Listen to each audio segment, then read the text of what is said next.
नमस्कार, आप देख रहे हैं खबरदार। मैं हूं श्वेता सिंह। सबसे पहले खबरों को खबरदार के लेंस से देख लेते हैं। साहस कभी संख्या से नहीं डरता। दुश्मन चाहे कितना ही शक्तिशाली हो, वीर योद्धा हमेशा विजय को लक्ष्य मानते हैं और उसे हासिल करने के लिए कुछ भी कर गुजरते हैं। 1962 में रेजांगला की लड़ाई में भारत के 120 वीर सैनिकों का हौसला ऐसा ही था। भारत के वीरों ने चीन के 1300 सैनिकों को युद्ध में अपने पराक्रम का पहाड़ दिखाया था। वीरता की ऐसी मिसाल कम ही मिलती है। आज रेजांगला दिवस के मौके पर हम वर्तमान से लेकर इतिहास तक की कई परतें खोलेंगे। आज रक्षा मंत्री राजनाथ सिंह ने नए रेजांगला वॉर मेमोरियल को देश को समर्पित किया। इस मेमोरियल की हर एक मेमोरी में राष्ट्रवाद है। इसे आप तक पहुंचाना बहुत जरूरी है। इसके बाद आत्मनिर्भर भारत की स्वदेशी हथियारों वाली शक्ति की बात करेंगे। कल पीएम मोदी देश को ऐसे स्वदेशी हथियारों का तोहफा देने वाले हैं जिनकी चर्चा चीन और पाकिस्तान में आज से ही शुरू हो गई। कल प्रधानमंत्री मोदी रानी लक्ष्मीबाई के शहर झांसी में होंगे और वायुसेना को लाइट कॉम्बैट हेलीकॉप्टर सौंपेंगे। लेकिन राष्ट्र रक्षा समर्पण पर्व के इस लम्हे से कई घंटे पहले ही हम खबरदार में आपको इस स्वदेशी हेलीकॉप्टर का संपूर्ण फ्लाइंग टेस्ट दिखाएंगे। भारत अपनी इस लोकल हेलीकॉप्टर शक्ति पर कितना वोकल है, यह विस्तार से देखिएगा। वैसे पीएम मोदी अपनी झांसी यात्रा से देश की रक्षा के साथ साथ वोटों की रक्षा को भी सुनिश्चित करना चाहते हैं। इस यात्रा का राजनीतिक महत्व भी आपको समझना होगा। हथियारों के निर्माण में भले ही भारत तेजी से आत्मनिर्भर हो रहा हो, लेकिन मजबूत पासवर्ड के निर्माण में भारत के लोग काफी कमजोर हैं। पासवर्ड्स पर रिसर्च करने वाली वेबसाइट नॉर्डपास की नई लिस्ट आई है जो बताती है कि भारतीयों के पासवर्ड बहुत नाजुक हैं और हैकर आसानी से इन्हें तोड़ लेते हैं। भारत के टॉप 3 सबसे लोकप्रिय और सबसे कमजोर पासवर्ड में पहले नंबर पर है पासवर्ड, यानी पासवर्ड की स्पेलिंग PASSWORD। दूसरे नंबर पर है 1 2 3 4 5 और तीसरे नंबर पर है 1 2 3 4 5 6। लेकिन लिस्ट यही खत्म नहीं होती। इस लिस्ट में ओम साई राम से लेकर जय माता दी तक, राजेश से लेकर सनशाइन और लवली तक एक से बढ़कर एक कमजोर पासवर्ड है। सवाल यह है कि भारतीय लोगों में सुरक्षित पासवर्ड रखने की आत्मनिर्भरता कब आएगी? आज मजबूत पासवर्ड रखने का आसान तरीका भी आपको हम बताएंगे। देश के इतिहास में ऐसी कई तारीखें दर्ज हैं जो भारतीय सैनिकों के साहस, बहादुरी और बलिदान की कहानियां कहती हैं। आज एक ऐसी ही तिथि है जब देश के 120 जवानों ने 1962 के युद्ध में चीन के 1300 सैनिकों को मौत के घाट उतारा था, जिसमें देश के 114 वीर सपूतों ने अपने जीवन का सर्वोच्च बलिदान दिया था। इसे पूरी दुनिया रेजांगला की लड़ाई के नाम से जानती है। 59 साल पहले आज के दिन यानी 18 नवंबर 1962 को लद्दाख की चुशूल घाटी में प्रवेश का रास्ता रेजांगला भारतीय सैनिकों की इस बहादुरी और बलिदान के जज्बे का गवाह बना था। आज रेजांगला दिवस पर देश के रक्षा मंत्री राजनाथ सिंह लेह लद्दाख के दौरे पर रेजांगला पहुंचे और वहां बने नए वॉर मेमोरियल का उद्घाटन किया और 1962 की जंग में हिस्सा लेने वाले सेना के जवानों को श्रद्धांजलि दी। रक्षा मंत्री राजनाथ सिंह 1962 की जंग के हीरो रहे रिटायर्ड ब्रिगेडियर RV जातर को सम्मान देते हुए उन्हें व्हील चेयर पर मेमोरियल तक लेकर गए। रक्षा मंत्री 4 महीने पहले लेह गए थे और तभी यह तय हुआ था कि रेजांगला मेमोरियल अगले 4 महीने में बनकर तैयार हो जाएगा और 4 महीने तक युद्ध स्तर पर काम के बाद आज वो संकल्प पूरा हो गया। रेजांगला के ऊंचे ऊंचे पहाड़ आज भी रेजांगला की लड़ाई में भारतीय सैनिकों के बलिदान की कहानी कहते हैं, जहां पहुंचकर राजनाथ सिंह का जोश भी हाई हो गया।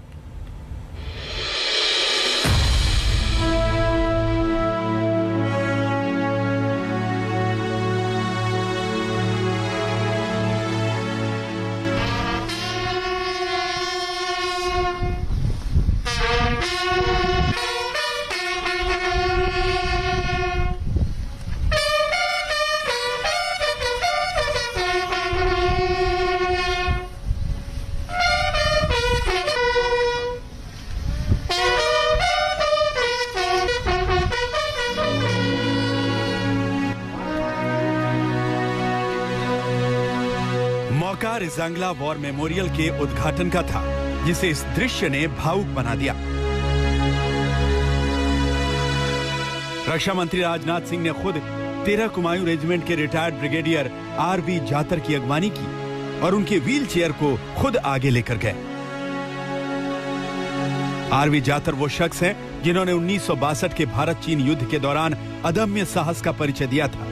अपने देश के सैनिकों को सम्मान देकर राजनाथ सिंह खुद को सम्मानित महसूस कर रहे थे।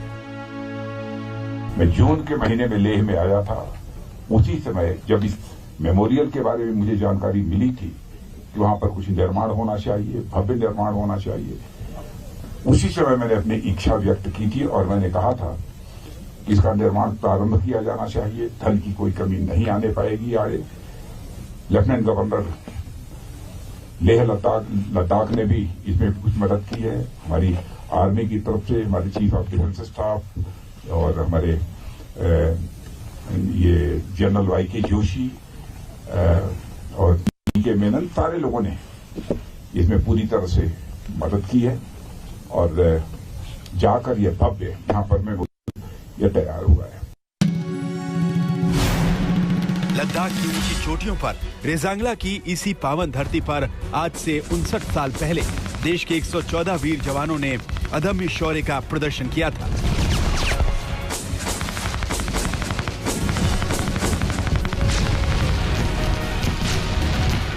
तेरह 1,300 चीनी सैनिकों का आखिरी गोली, आखिरी सांस तक डटकर मुकाबला किया था। 114 जवानों ने अपना सर्वोच्च बलिदान देकर रेजांगला पोस्ट पर चीनी सैनिकों का कब्जा नहीं होने दिया था। आज रेजांगला युद्ध के वीर सैनिकों के सम्मान में रक्षा मंत्री राजनाथ सिंह ने नए वॉर मेमोरियल का उद्घाटन किया। वीरता की मिसाल पेश करने वाले रेजांगला के बलिदानियों को याद किया। 114 लोगों ने 1200 से अधिक चीनी जवानों को मार गिराने में कामयाबी हासिल की। यह कोई छोटी शहादत नहीं है। मैं केवल इस साल नहीं आया हूं, जब तक भारत का रक्षा मंत्री रहूंगा तब तक मैं आता रहूंगा यहां अपनी श्रद्धांजलि अर्पित करने के लिए। सचमुच श्रद्धांजलि करने वाला तो स्वयं अपने को धन्य महसूस करेगा। मेरा विश्वास, मेरा हौसला और अधिक बढ़ा है। दुनिया की कोई ताकत भारत की तरफ आंख उठाकर भी देखेगी तो उसका मुंहतोड़ जवाब देने की यदि किसी के अंदर है तो हम भारतवासियों के अंदर है। हमें अपने सेना के जवानों पर फक्र है, अपने सेना के जवानों पर पूरा। जिस धरती पर देश के वीर जवानों ने सर्वोच्च बलिदान दिया हो, वो धरती हर देशभक्त के लिए पवित्र धाम होती है।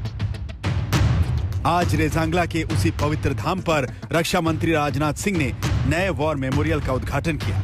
रेजांगला में पहले भी वॉर मेमोरियल था, लेकिन वो छोटा था। नए रेजांगला वॉर मेमोरियल को बड़ा बनाया गया। इसमें 108 फीट ऊंचा तिरंगा भी लगाया गया है, जो भारतीय सैनिकों की वीरता की याद दिलाता है। नए वॉर मेमोरियल में सभी 114 शहीदों के नामों वाली पत्थर की पट्टिकाएं लगाई गई हैं। साथ ही पिछले साल यानी 2020 में चीनी सेना के साथ हुए गलवान घाटी की हिंसा में सर्वोच्च बलिदान देने वाले 20 सैनिकों के नाम भी लिखे हैं। आज रेजांगला में वॉर मेमोरियल का उद्घाटन करने के बाद देश के जवानों के अदम्य, अद्भुत, अविश्वसनीय वीरता को याद करते हुए रक्षा मंत्री की आंखें नम हो गईं। सचमुच आज जो कुछ भी मैंने अपनी आंखों से यहाँ देखा है, मेरी आंखें भर आई हैं। हमारे कैसे 114 वीर जवानों ने अपनी शहादत देकर इस सीमा की रक्षा की है। भारत के मान, सम्मान, स्वाभिमान को उन्होंने बढ़ाया है। मैं तो कहना चाहता हूं केवल वह बहादुर सैनिक ही नहीं थे, बल्कि वह एक आध्यात्मिक पुरुष थे। शहादत देश के लिए वही दे सकता है जिसका मन बड़ा होगा। छोटे मन का व्यक्ति कभी शहादत नहीं दे सकता है। जिसका मन बड़ा होता है वही आध्यात्मिक हो सकता है। किसी ऋषि और मुनि से हमारे लिए वह कम नहीं है। मैं उनकी स्मृति को एक बार मैं शीश झुकाकर अपनी तरफ से पुनः मैं नमन करना चाहता हूं। पिछले साल जब चीन ने लद्दाख में एलएसी पर एक बार फिर अपनी नापाक नजरें गड़ाई थी, तब भारतीय सेना ने चुशूल सेक्टर के रेजांगला में चीनी सैनिकों के छक्के छुड़ा दिए थे। चीन के जवाब में भारतीय सेना ने भी यहां अपनी टैंक ब्रिगेड और आर्मी व्हीकल्स को तैनात किया था। लेकिन इस साल डिसएंगेजमेंट एग्रीमेंट के बाद चीन ने इस सेक्टर से अपने कदम पीछे खींच लिए थे। आज रक्षा मंत्री राजनाथ सिंह ने रेजांगला पहुंचकर देश के वीर सैनिकों की शहादत को नमन किया और देश के दुश्मनों को एक बार फिर खबरदार किया। भारत का चरित्र रहा है, हम लोगों ने दुनिया के किसी देश पर ना तो कभी आक्रमण किया है, और न दुनिया के किसी देश की एक इंच जमीन पर हमने कभी कब्जा किया। लेकिन यदि कुछ हुआ होगा तो हुआ होगा, लेकिन भारत अब कमजोर भारत नहीं है। भारत भी अब ताकतवर भारत बन चुका है। प्रधानमंत्री माननीय नरेंद्र मोदी के रूप में हमें एक सशक्त नेतृत्व भी इस भारत को प्राप्त हुआ है। बहनों भाइयों, जब भी सेना के जवानों के संबंध में बात होती तो सचमुच उनके भी के भाव को मैं देखता हूं तो हमारा हौसला तो और अधिक बढ़ जाता है कि ऐसा सशक्त नेतृत्व है तो भारत को आंख दिखाकर कोई बच कर नहीं जा सकता। जिस हद तक होगा हम लड़ेंगे और भारत की एक एक इंची भूमि को बचाने में हम कामयाबी हासिल करेंगे। रेजांगला की लड़ाई में 120 भारतीय सैनिकों ने 1300 चीनी सैनिकों की फौज का जिस बहादुरी से सामना किया था वो दुनिया के लिए मिसाल है। वो बताती है कि भारतीय सेना के जवानों को शौर्य और बलिदान विरासत में मिला होता है, जो अपनी मातृभूमि की रक्षा के लिए किसी भी हद तक जा सकते हैं। ऐसे वीर सपूतों का ये देश हमेशा ऋणी रहेगा।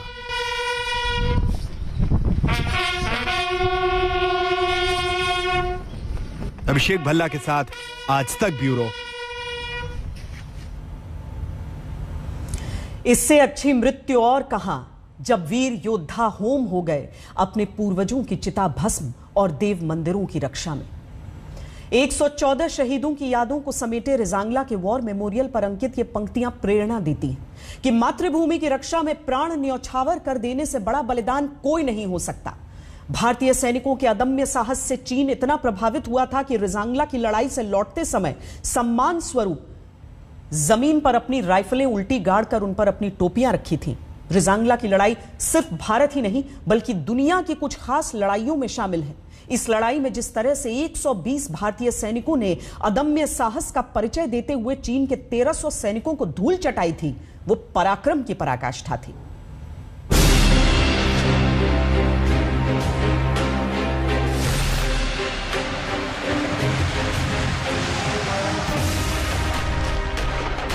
ये कहानी एक परमवीर की नहीं है, ये कहानी है 120 परमवीरों की, जिनका सामना खुद से मजबूत दुश्मन से था, 10 गुना ज्यादा सैनिकों से था,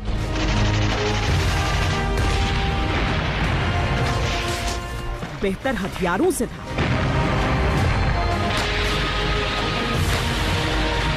विश्वासघात से था। Bye bye, bye bye, bye bye. Major Shaitan Singh के नेतृत्व में 120 जवान केवल अपनी इच्छा शक्ति की बदौलत 16,000 फीट की उस ऊंचाई पर डटे थे।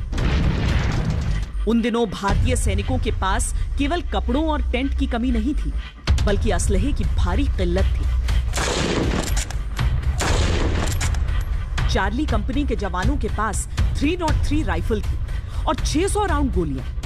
पूरी कंपनी के पास कुल 6 लाइट मशीन गन थी, गिने चुने 2 इंच मोर्टार थे। चीनी सैनिकों के पास इस मोर्चे पे 7.62 mm सेल्फ लोडिंग राइफल थी, medium machine gun, light machine gun, 120 mm, 81 mm, 60 mm mortar, 132 mm rocket, 75 mm और 57 mm की रिकॉइललेस बंदूकें जिससे बंकर भी नष्ट हो सकते हैं। 303 एक ऐसी बंदूक होती है जिसमें एक बार में एक ही गोली लोड की जा सकती है। उस गोली को फायर किया जाता है और उसके बाद जो उसका खोखा होता है उसे बाहर निकालकर फेंकना होता है। आप सोचिए कि युद्ध की स्थिति में रफ्तार पर कितना असर पड़ता होगा, और खासकर तब जब सामने जो दुश्मन है उसके पास सेल्फ लोडिंग राइफल्स हों। उस पर -30 डिग्री की ठंड में बिना दस्तानों की गोलियां लोड करते रहे, कल्पना ही मुश्किल। चीन की पहली पंक्ति के आते ही यह आभास हो गया था कि बड़ा हमला होने वाला है। सैनिक ठिठुरती रात में पोजीशन लिए उजाले का भी इंतजार कर रहे थे और दुश्मन का भी। हालांकि यह अंदाजा किसी को नहीं था कि 120 भारतीय जवानों का सामना करने के लिए चीन 2000 सैनिकों के साथ आया था। चीन को उम्मीद थी कि भारतीय सैनिक अब तक पोस्ट छोड़कर भाग चुके होंगे, पर उसे मालूम नहीं था कि उनका सामना शैतान सिंह और उनके वीरों से चीनी सैनिक तो भारतीय बंदूकों के निशाने पर थे। सुबह के करीब 5 बजे थे जब हिंदुस्तानी सैनिकों ने चीनियों पर गोलियां बरसानी शुरू कर दी। कुछ ही देर में हर तरफ बस दुश्मन की लाशें बिछी पड़ी थी। पहली लहर, दूसरी लहर, तीसरी लहर।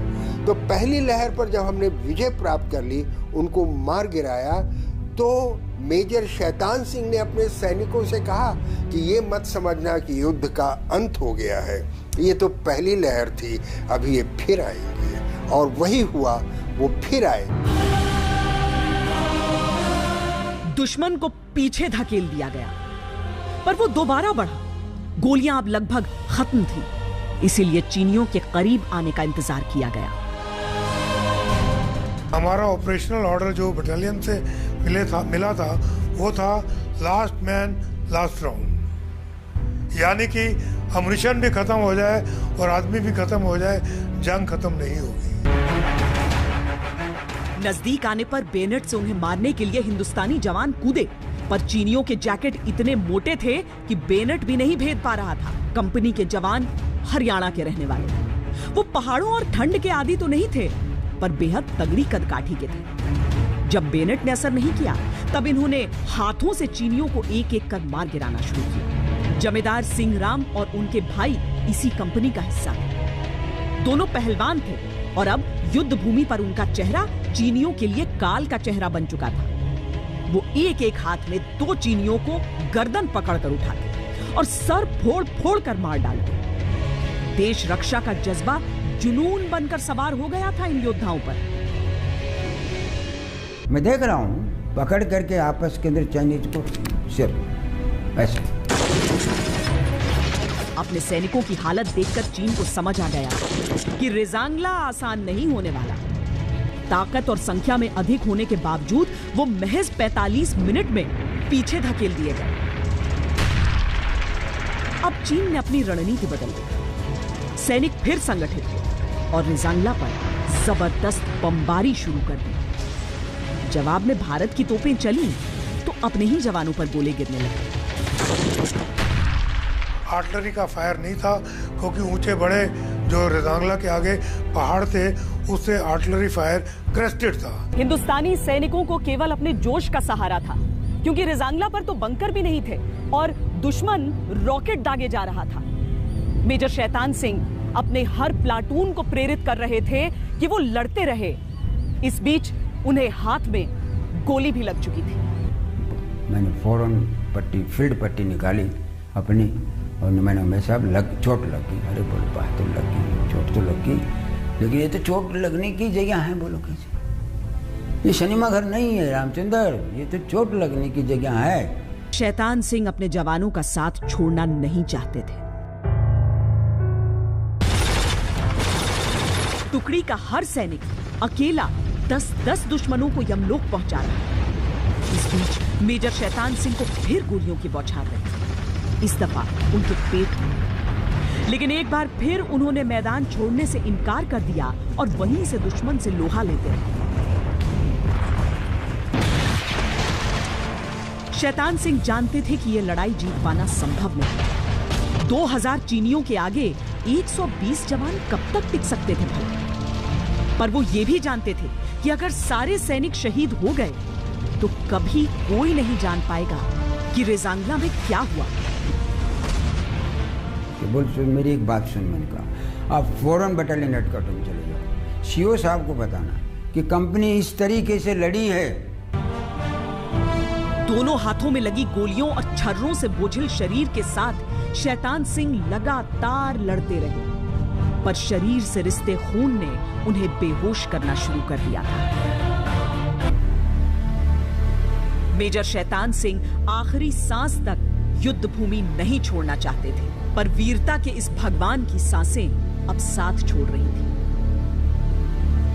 रेजांगला की लड़ाई, जिसके ये सारे निशान यहाँ पर कितने अच्छे से संजो कर रखे गए हैं, ये देखिए।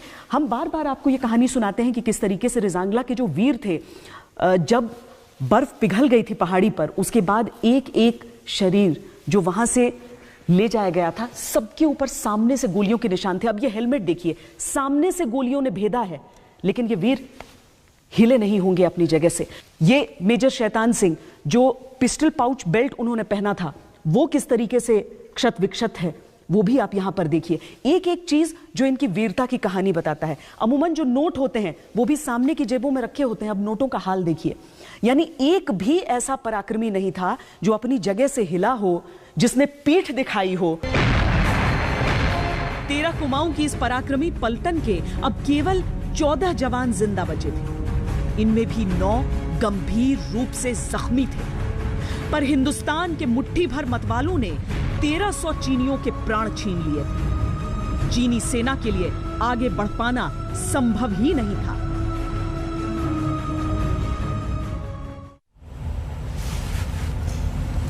नाम शैतान सिंह था, लेकिन हिंदुस्तान के लिए वीरता के भगवान थे। 114 सैनिकों ने अपना बलिदान दिया और जो 6 थे, यानी 120 की टुकड़ी थी, 120 की कंपनी थी, 6 थे वो चीनियों ने युद्ध बंदी बनाए थे। 2 जो लौट कर आए थे, जो आज भी जीवित हैं, उनसे मैंने बातचीत की थी अपनी इस रिपोर्ट के लिए। रामचंद्र जी, जिनकी बात आपने सुनी, और निहाल सिंह। जब ये वापस आए और अपनी कहानी को बयान किया तो अधिकारियों ने यह मानने से इनकार कर दिया कि हमारे 120 सैनिकों ने 1300 सैनिकों को मार गिराया होगा। यहां तक कि इन दोनों सैनिकों पर कोर्ट मार्शल तक की शुरुआत की गई। आज भी वो इस बात का दर्द महसूस करते हैं। दिल्ली में बैठे लोग शायद इस लड़ाई को इतना अविश्वसनीय मान रहे थे कि इसके लिए एक पूरी कमेटी बिठा दी। इसमें रेड क्रॉस का एक अमेरिकी नुमाइंदा शामिल था।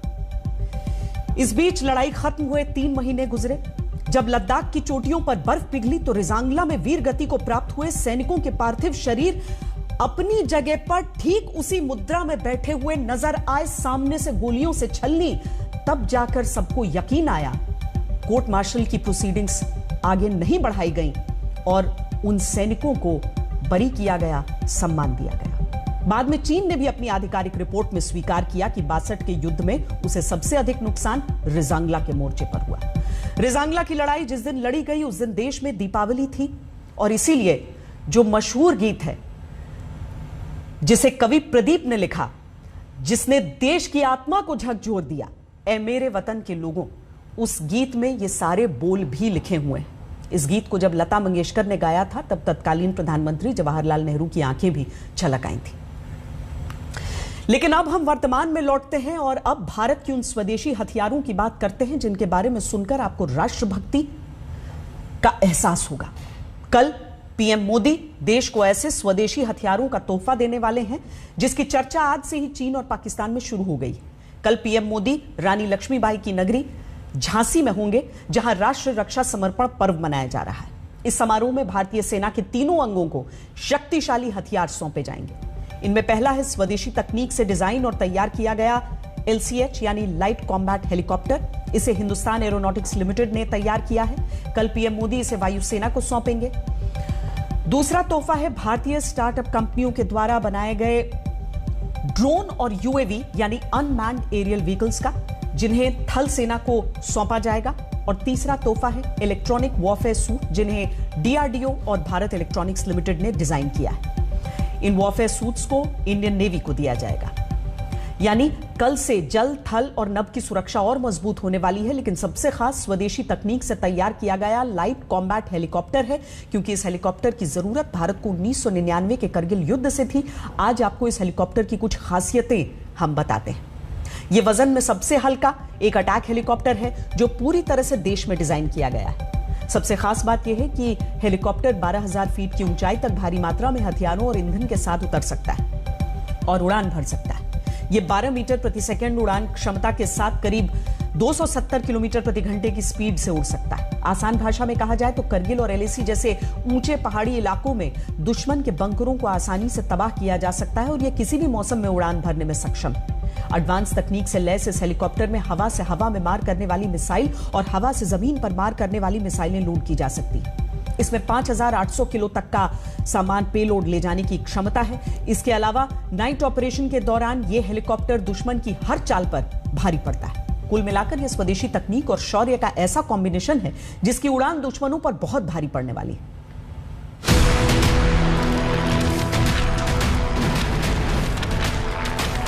ये हेलीकॉप्टर वजन में सबसे हल्का है, लेकिन दुश्मन पर बहुत भारी पड़ता है।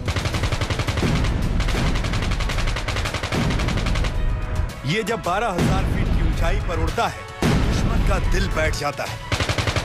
यह हेलीकॉप्टर सिर्फ नाम से लाइट है, जब वार करता है तो दुश्मन की हालत टाइट कर देता है। एक लंबे इंतजार के बाद देश को अपना पहला स्वदेशी अटैक हेलीकॉप्टर मिलने जा रहा है। नाम है लाइट कॉम्बैट हेलीकॉप्टर, जो कारगिल और लद्दाख की हजारों फीट की ऊंचाई पर दुश्मन को अपने अचूक निशाने से खत्म कर सकता है। कारगिल के युद्ध के बाद भारत को इस तरह के हेलीकॉप्टर्स की जरूरत थी, जो वजन में हल्के हों और बर्फीले इलाकों में हजारों फीट की ऊंचाई पर दुश्मन के अड्डों को तबाह कर पाएं। ये कारगिल के जो युद्ध के बाद जो रिक्वायरमेंट महसूस हुआ, एयरफोर्स ने जो रिक्वायरमेंट्स दिए थे HAL को, इस फ्रेमवर्क पे ये डेवलप किया हुआ है। And this essentially is for higher altitudes, 15-17,000 feet के ऊपर उड़ने और वेपन फायरिंग के लिए in those altitudes, Himalayan altitudes के लिए बनाया गया है। इसकी एक स्पेशलिटी है कि हाई ऑल्टीट्यूड, बहुत ऊंची मतलब ऑल्टीट्यूड्स पे हिमालय की ये आराम से ऑपरेट कर सकता है और हमारे ट्रूप्स को सपोर्ट कर सकता है। और दूसरे लोगों के पास कोई ऐसा कोई हथियार नहीं है जो इसके अगेंस्ट फील्ड कर सकते हैं, तो हमारे ट्रूप्स एडवांटेज में रहेंगे इसमें। आज आपको दुनिया के बेहतरीन हेलीकॉप्टर कहे जाने वाले अपाचे और स्वदेशी तकनीक से तैयार लाइट कॉम्बैट हेलीकॉप्टर के फर्क को भी नोट करना चाहिए। इससे आपको अंदाजा होगा कि स्वदेशी LCH हेलीकॉप्टर में कितना दम है। LCH हेलीकॉप्टर का वजन करीब 2.5 टन से 5 टन है, जिसके चलते वो बेहद हल्का है, जबकि अपाचे का वजन करीब 5 से 10 टन है। वजन कम होने के चलते ये हाई अल्टीट्यूड एरिया में भी अपने मिसाइल और दूसरे हथियारों से लैस होकर टेक ऑफ और लैंडिंग कर सकता है, जबकि ऐसे इलाकों और बर्फीले मौसम में रोटरी विंग्स वाले अपाचे को चुनौतियों का सामना करना पड़ सकता है। इसके अलावा LCA अटैक हेलीकॉप्टर में फ्रांस से खास तौर पर ली गई मिस्ट्रल एयर टू एयर, यानी हवा से हवा में मार करने वाली मिसाइल और हवा से जमीन पर मार करने वाली मिसाइल लग सकती है। LCH में 70 mm के 12-12 रॉकेट के 2 पॉड लगे हुए हैं। इसके अलावा LCH की नोज यानी फ्रंट में एक 20 mm की गन लगी हुई है, जो 110 डिग्री में किसी भी दिशा में घूमकर फायर कर सकती है। इसके जो वेपन्स हैं इस हवाई जहाज में, इसके स्टैंड ऑफ कैपेबिलिटी, जो दूर से जो फायरिंग कर सकते हैं, दे आर प्रीटी गुड। इसके गन है 20 मिलीमीटर गन, ये जो पायलट के हेलमेट के साथ पॉइंटेड है। इसकी एक्यूरेसी काफ़ी अच्छा है।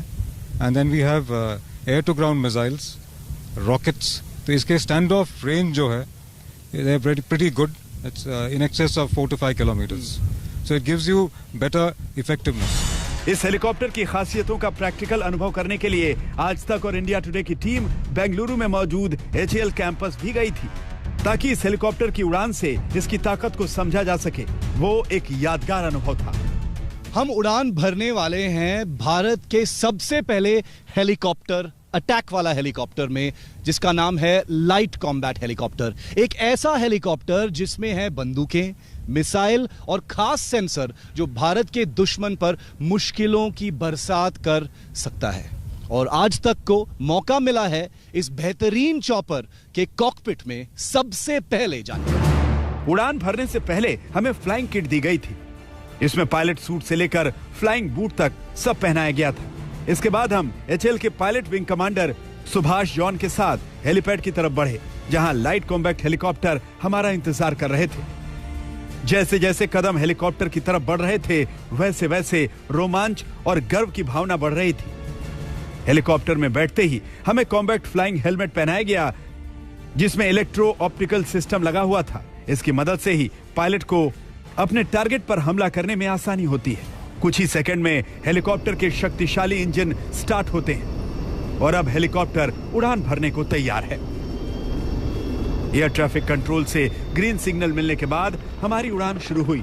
बेंगलुरु शहर के ऊपर करीब 25 मिनट की उड़ान के दौरान विंग कमांडर सुभाष जॉन से बातचीत हुई और यह बात पक्की हो गई कि यह हेलीकॉप्टर न सिर्फ इंडियन एयरफोर्स की ताकत कई गुना बढ़ाने वाला है, बल्कि आत्मनिर्भर भारत के सपने को डिफेंस के क्षेत्र में आगे बढ़ाने वाला है। ये वो सपना है जिसे पूरा करने का संकल्प कई बार पीएम मोदी और रक्षा मंत्री दोहरा चुके हैं।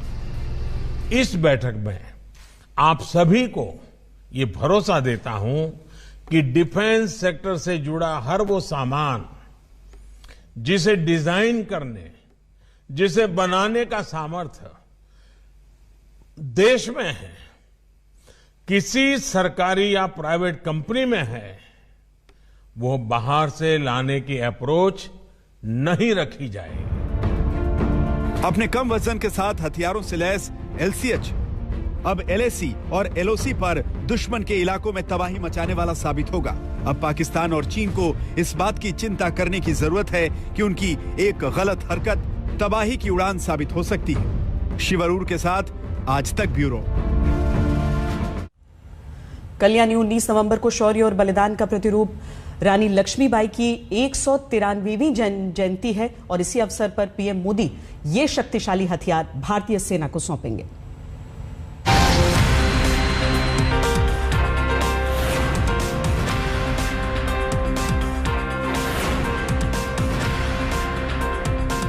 पहले पूर्वांचल को हाईवे का तोहफा और अब बुंदेलखंड को शौर्य और पराक्रम की शक्ति का एहसास। 16 नवंबर को पीएम ने पूर्वांचल एक्सप्रेस को तोहफा दिया तो झांसी में 400 करोड़ रुपए के डिफेंस कॉरिडोर प्रोजेक्ट की नींव रखेंगे। पूर्वांचल की तरह बुंदेलखंड भी बीजेपी का मजबूत गढ़ है, इसीलिए बीजेपी की पूरी कोशिश है इस गढ़ में कोई सियासी चोट न हो पाए। ऐसे में पीएम मोदी के बुंदेलखंड दौरे को यूपी चुनाव अभियान के दूसरे दौरे के रूप में देखा जा रहा है। वैसे 2 दिन पहले ही पीएम मोदी पूर्वांचल एक्सप्रेसवे के उद्घाटन के साथ पूर्वांचल में बीजेपी के चुनावी अभियान को बूस्टर दे चुके हैं। जिस तरह तब की सरकार ने, योगी जी के आने से पहले वाली सरकार ने यूपी के लोगों के साथ नाइंसाफी की, जिस तरह उन सरकारों ने विकास में भेदभाव किया, जिस तरह सिर्फ अपने परिवार का हित साधा, यूपी के लोग ऐसा करने वालों को हमेशा हमेशा के लिए यूपी के विकास के रास्ते से हटा देंगे। 16 नवंबर को पूर्वांचल एक्सप्रेसवे सेना के शौर्य का गवाह बना।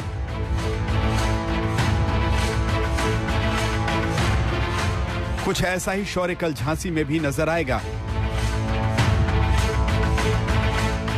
इसके अलावा पीएम डिफेंस कॉरिडोर के झांसी नोड पर पहले प्रोजेक्ट की नींव रखेंगे। इस प्रोजेक्ट के तहत एंटी टैंक गाइडेड मिसाइल का प्रोपल्सन सिस्टम बनेगा। ये तो हुई देश की सुरक्षा की बात, लेकिन इसके साथ वोटों की सुरक्षा के लिए बीजेपी के पास दूसरे उपहार हैं। बुंदेलखंड के लोगों के लिए कल पीएम मोदी झांसी में 600 मेगावाट क्षमता के ultra mega solar power plant का शिलान्यास करेंगे। उत्तर प्रदेश के हिस्से वाले बुंदेलखंड अंचल में 7 जिले हैं: बांदा, चित्रकूट, महोबा, हमीरपुर, जालौन, झांसी और ललितपुर। यहाँ कुल 19 विधानसभा सीटें हैं। ये सभी सीटें इस वक्त बीजेपी के पास हैं। पिछले विधानसभा चुनाव में बुंदेलखंड में बीजेपी को करीब 46% वोट मिले थे। बसपा का गढ़ माने जाने वाले बुंदेलखंड में 2017 के चुनाव में बीजेपी ने सभी 19 सीटों पर कब्जा किया था। 2022 के चुनाव के लिए ये सीटें उतनी ही महत्वपूर्ण है क्योंकि पश्चिम में होने वाले नुकसान की भरपाई कहीं ना कहीं बीजेपी बुंदेलखंड से करना चाहती है। और अब आपसे एक पर्सनल लेकिन थोड़ा जरूरी सवाल, क्या आपका पासवर्ड स्ट्रांग है? यह सवाल हम आपसे इसीलिए पूछ रहे हैं क्योंकि भारत के लोग पासवर्ड बनाने में बहुत कमजोर हैं। आपको जानकर हैरानी होगी कि भारत में जिन पासवर्ड्स का सबसे ज्यादा इस्तेमाल होता है उन्हें हैकर्स चुटकियों में हैक कर लेते हैं। हमारे देश में 82.5 करोड़ से भी ज्यादा इंटरनेट यूजर्स हैं और ये सभी लोग अलग अलग वेबसाइट्स पर पासवर्ड का इस्तेमाल करते हैं, लेकिन ज्यादातर इंटरनेट यूजर्स का पासवर्ड कमजोर होता है जिसके हैक होने का खतरा हमेशा बना रहता है। नॉटपास नामक एक वेबसाइट ने 2021 के सबसे कमजोर पासवर्ड्स की लिस्ट जारी की। आपको इसे ध्यान से देख लेना चाहिए। इस लिस्ट में भारत का सबसे पॉपुलर पासवर्ड है पासवर्ड, यानी PASSWORD। इसे देश के 17,14,000 से भी ज्यादा लोगों ने इस्तेमाल किया। कमजोर पासवर्ड की लिस्ट में हमेशा टॉपर्स में रहने वाले 1 2 3 4 5 6 को इस बार भी टॉप 3 में जगह मिल गई है। आप अपने फोन या फिर कंप्यूटर के कीबोर्ड बटन्स पर गौर करेंगे तो देखेंगे QWERTY शब्द एक लाइन में आते हैं। ये अल्फाबेट सारे एक लाइन में आते हैं। QWERTY नाम से ये शब्द सबसे कमजोर पासवर्ड्स की इस लिस्ट में शामिल है। लोग कृष्णा, साईं राम, ओम साईं राम, जय माता दी, गणेश, बिस्मिल्लाह, वाहेगुरु, लवली, सनशाइन और स्वीटहार्ट जैसे पासवर्ड भी बना रहे हैं। रिसर्च में सामने आया कि जो पासवर्ड सबसे ज्यादा लोकप्रिय है उन्हें हैक करना सबसे ज्यादा आसान है। कुल मिलाकर नॉर्डपास की लिस्ट में भारत के 200 में से 62 पासवर्ड ऐसे हैं जिन्हें 1 सेकंड से भी कम समय में हैक किया जा सकता है। आमतौर पर एक व्यक्ति को 10 से 20 पासवर्ड याद रखने की जरूरत पड़ती है, इसलिए ज्यादातर लोग आसान पासवर्ड बनाते हैं ताकि याद रखना भी आसान रहे। लेकिन यहीं से समस्या शुरू हो जाती है। ये पासवर्ड याद तो रहते हैं लेकिन इन्हें हैक होने का चांस बढ़ जाता है। भारत में किसी के नाम पर पासवर्ड रखने का खूब चलन है, इसीलिए लिस्ट में दीपक, लक्ष्मी, प्रियंका, संजय, राकेश, सचिन, अभिषेक जैसे नाम भी टॉप 200 कमजोर पासवर्ड में शामिल है। इस लिस्ट के तमाम लोकप्रिय लेकिन कमजोर पासवर्ड आपकी स्क्रीन पर हैं। हमारी आपसे अपील है कि भूलकर भी ऐसे कमजोर पासवर्ड का इस्तेमाल न करें, क्योंकि एक कमजोर पासवर्ड आपकी हर निजी जानकारी को इंटरनेट पर लीक कर सकता है। ऐसे में आपको कंप्यूटर या फोन पर पासवर्ड बहुत सोच समझ कर रखना चाहिए। अब आप सोच रहे होंगे कि मजबूत पासवर्ड कैसे चुना जाए, तो आपको इसकी विधि भी बता देते हैं। अलग अलग वेबसाइट्स पर एक ही यूजर नेम और पासवर्ड का इस्तेमाल नहीं करना चाहिए। ऐसा पासवर्ड बनाएं जिसका अनुमान लगाना किसी के लिए भी मुश्किल हो, लेकिन आप उसका इस्तेमाल आसानी से कर पाएं। संभव हो तो अपने पासवर्ड में हैश, डॉलर का निशान, परसेंटेज या फिर स्टार या एस्टेरिक्स के निशान का इस्तेमाल करें। पासवर्ड कम से कम 8 कैरेक्टर का होना चाहिए। एक पासवर्ड में नंबर, स्पेशल कैरेक्टर यानी यही हैशटैग या फिर स्टार, एस्टेरिक्स, इन सारी चीजों का, और अल्फाबेट्स का एक संतुलन होना चाहिए, मिक्स होना चाहिए। अपने पासवर्ड में अपने नाम, बर्थ डेट का इस्तेमाल नहीं करें। जहां संभव हो पासवर्ड की रक्षा OTP या 2 फैक्टर ऑथेंटिकेशन से भी करें। यह काम अगर आपको मुश्किल लग रहा है तो किसी पासवर्ड मैनेजर सॉफ्टवेयर का इस्तेमाल भी कर सकते हैं, लेकिन इससे पहले आपको उस पासवर्ड मैनेजर की सिक्योरिटी और प्राइवेसी पॉलिसी का व्हाइट पेपर ध्यान से पढ़ना होगा। आपके फोन या कंप्यूटर का पासवर्ड जो होता है वो बिल्कुल वैसा ही है जैसे आपके घर की या तिजोरी की चाबी। जिस तरह आप किसी चोर को अपने घर की चाबी सौंप कर नहीं जाते, उसी तरह इंटरनेट पर एक्टिव हैकर्स को अपना पासवर्ड भी नहीं देना चाहेंगे। इसीलिए जरूरी है आप अपना पासवर्ड बनाते समय सोच समझ कर फैसला लें, क्योंकि आपका पासवर्ड जितना स्ट्रांग होगा आप इंटरनेट पर उतने ज्यादा सुरक्षित रहेंगे। खबरदार में आज के लिए इतना ही। देश और दुनिया की बाकी खबरों के लिए आप देखते रहिए आज तक। आज तक बेमिसाल 20 साल।